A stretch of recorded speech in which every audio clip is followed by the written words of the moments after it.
Hello friends, ನಮಸ್ಕಾರ. ಇವತ್ತೊಂದು different ಆಗಿರೋ ಟೇಸ್ಟ್ ಕೊಡುವಂತಹ ಬೆಂಡೆಕಾಯಿ ಪಲ್ಯನ ನಾನು ಹೊಸ ರೀತಿಯಲ್ಲಿ ಮಾಡಿದ್ದೀನಿ ಫ್ರೆಂಡ್ಸ್.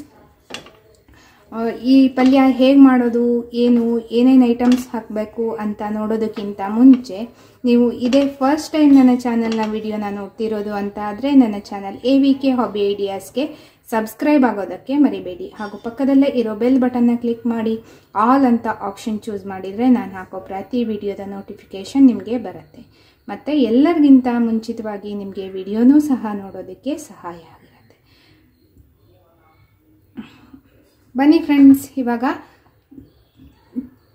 ಈ ರೆಸಿಪಿ ಹೇಗೆ ಮಾಡೋದು ಅಂತ ನೋಡ್ಬಿಡೋಣವಾ. ಫಸ್ಟು ನೋಡಿ, ಒಂದು ಪ್ಯಾನ್ ತೊಗೊಂಡಿದ್ದೀನಿ. ಅದಕ್ಕೆ ಒಂದು 3 ಚಮಚ ಆಗೋಷ್ಟು ಎಣ್ಣೆ ಹಾಕ್ತಾಯಿದ್ದೀನಿ ನಾನು. ನಂತರ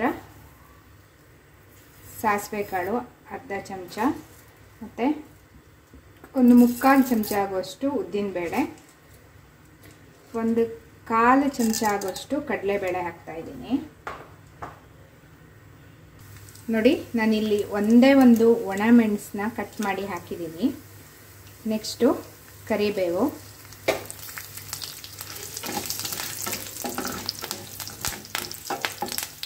ನೋಡಿ ಒಗ್ಗರಣೆ ರೆಡಿ ಆಯಿತು. ಇವಾಗ ನಾನು ಹೆಚ್ಚಿರೋ ಮೀಡಿಯಮ್ ಸೈಜ್ ಒಂದು ಈರುಳ್ಳಿನ ಹಾಕ್ತಾಯಿದ್ದೀನಿ.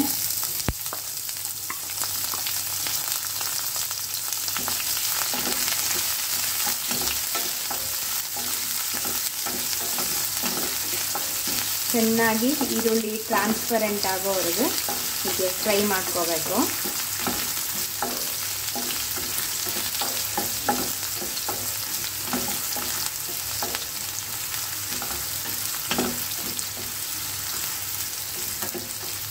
ನೋಡಿ, ಇವಾಗ ಫ್ರೈ ಆಗಿದೆ.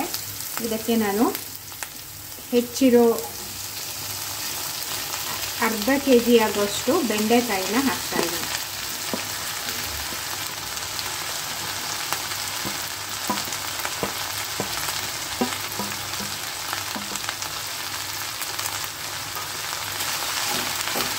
ಒಂದು ಸಾರಿ ಚೆನ್ನಾಗಿ ಮಿಕ್ಸ್ ಮಾಡ್ಕೊಬಿಡೋಣ. ನೀವೇನೋ ಅನ್ಕೋಬೋದು, ಇಷ್ಟೊಂದು ಕಡಿಮೆ ಖಾರ ಹಾಕಿದಿರಲ್ಲ, ಒಂದು ಮೆಣಸಿನ್ಕಾಯಿ ಹಾಕಿದರೆ ಖಾರ ತಾಗೋದೇ ಇಲ್ಲ ಅಂತ ಅನ್ಕೋಬೋದು. ಆದರೆ ಹೇಳ್ತೀನಿ ಫ್ರೆಂಡ್ಸ್, ಇದಕ್ಕೆ ಒಂದು ಡಿಫ್ರೆಂಟ್ ಆಗಿರೋ ಟೇಸ್ಟ್ ಬರೋ ಹಾಗೆ ಮಾಡ್ತಾಯಿದ್ದೀನಿ ನಾನು.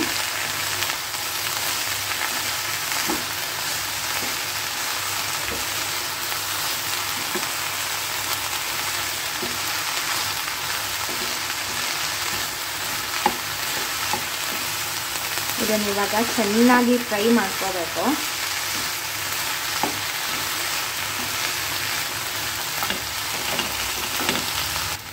ನೋಡಿ ಫ್ರೆಂಡ್ಸ್, ನಾನಿಲ್ಲಿ ನೆಕ್ಸ್ಟು ರುಚಿಗೆ ತಕ್ಕಷ್ಟು ಉಪ್ಪನ್ನು ಹಾಕ್ತಾಯಿದ್ದೀನಿ. ನಾನು ಎಲ್ಲ ಅಡುಗೆಗೂ ಈ ರೀತಿ ಕೆಂಪು ಉಪ್ಪನ್ನೇ ಬಳಸ್ತಾ ಇದ್ದೀನಿ. ಈ ಕೆಂಪು ಉಪ್ಪು ಆರೋಗ್ಯಕ್ಕೆ ತುಂಬಾ ಒಳ್ಳೆಯದು ಮತ್ತು ಅಡುಗೆಗೆ ಒಳ್ಳೆ ಟೇಸ್ಟ್ ಕೊಡುತ್ತೆ ಫ್ರೆಂಡ್ಸ್.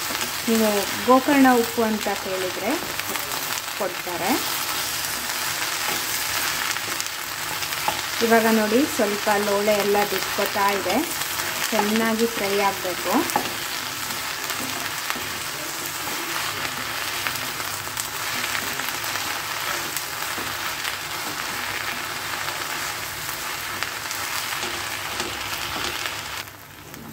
ನೋಡಿ, ಸ್ವಲ್ಪ ಲೋಳೆ ಎಲ್ಲ ಬಿಟ್ಕೋತಾ ಇದೆ. ನೋಡಿ, ಇದೆಲ್ಲ ನೀಟಾಗಿ ಲೋಳೆ ಇಲ್ಲದೆ ಇರೋ ರೀತಿ ಫ್ರೈ ಆಗಬೇಕು. ಇದಕ್ಕೊಂದು ಸ್ವಲ್ಪ ಟೈಮ್ ತಗೊಳುತ್ತೆ. ಆಲ್ಮೋಸ್ಟ್ ಒಂದು 15 ಮಿನಿಟ್ಸ್ ಅಂತೂ ಆಗುತ್ತೆ ಫ್ರೆಂಡ್ಸ್. ಇದು ಚೆನ್ನಾಗಿ ಸ್ವಲ್ಪ ಕ್ರಿಸ್ಪಿಯಾಗಿ ಫ್ರೈ ಆಗಬೇಕಲ್ವ, ಹಾಗಾಗಿ ಇದನ್ನು ನಾನಿವಾಗ ಮುಚ್ಚಿಬಿಟ್ಟು ಚೆನ್ನಾಗಿ ಫ್ರೈ ಮಾಡ್ಕೊತೀನಿ. ಮಧ್ಯ ಸ್ವಲ್ಪ ಸೌಟನ್ನು ಆಡಿಸ್ತಾ ಇರಬೇಕು. ಸಿಮ್ಮಲ್ಲಿ ಇಟ್ಟು ಫ್ರೈ ಮಾಡಿಕೊಂಡ್ರೆ ತುಂಬ ನೀಟಾಗಿ ಫ್ರೈ ಆಗತ್ತೆ. ನೋಡಿ ಫ್ರೆಂಡ್ಸ್, ಇವಾಗ ಮುಚ್ಚಿರೋದನ್ನು ತೆಗಿತಾ ಇದ್ದೀನಿ. ನಾನು ಮಧ್ಯ ಸೌಟ್ ಆಡಿಸ್ತಾ ಇದ್ದೆ. ನೋಡಿ, ಸ್ವಲ್ಪ ಲೋಳೆ ಅಂಶ ಇದೆ. ಎಷ್ಟು ಚೆನ್ನಾಗಿ ಬೆಂಡೆಕಾಯಿ ಎಲ್ಲ ಬೆಂದಿದೆ ನೋಡಿ.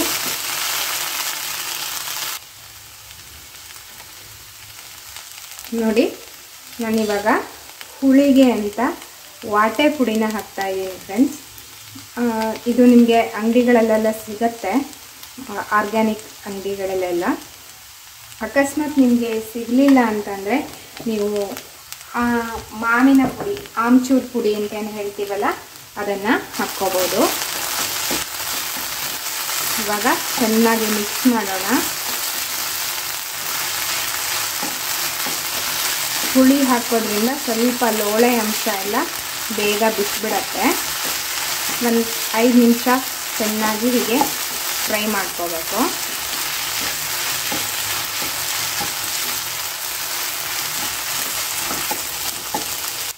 ನೋಡಿ ಫ್ರೆಂಡ್ಸ್, ನಾನಿವಾಗ ಇದಕ್ಕೆ ನಾರ್ತ್ ಕರ್ನಾಟಕ ಸೈಡ್ ಯೂಸ್ ಮಾಡುವಂಥ ಮಸಾಲ ಖಾರನ ಹಾಕ್ತಾಯಿದ್ದೀನಿ. ಒಂದು ಅರ್ಧ ಚಮಚದಷ್ಟು ಮಾತ್ರ ಹಾಕಿದ್ದೀನಿ, ನಾವು ತುಂಬ ಖಾರ ಯೂಸ್ ಮಾಡಲ್ಲ, ಹಾಗಾಗಿ.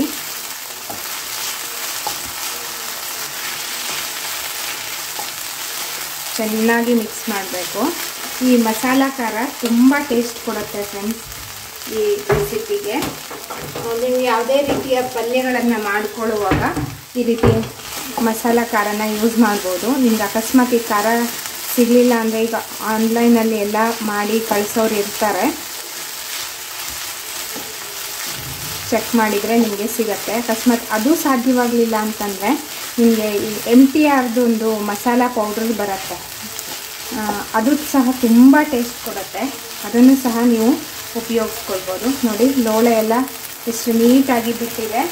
ಇವಾಗ ನಾನು ಇದಕ್ಕೆ ಸಣ್ಣದಾಗಿ ಹೆಚ್ಚಿರೋ ಕೊತ್ತಂಬರಿ ಸೊಪ್ಪನ್ನ ಹಾಕ್ತಾಯಿದ್ದೀನಿ.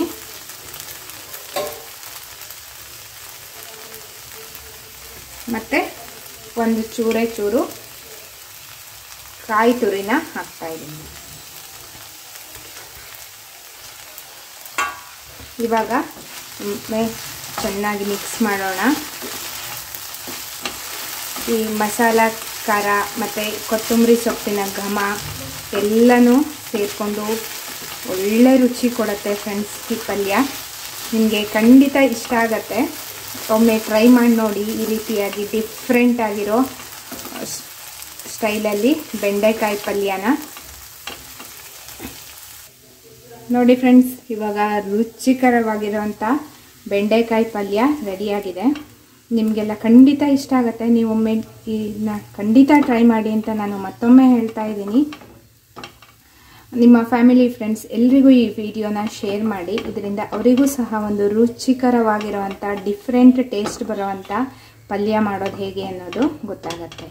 ಮತ್ತೆ ಒಂದು ಹೊಸ ವಿಡಿಯೋದೊಂದಿಗೆ ಭೇಟಿಯಾಗೋಣ friends. Until then, take care. Bye bye. Thank you for watching friends.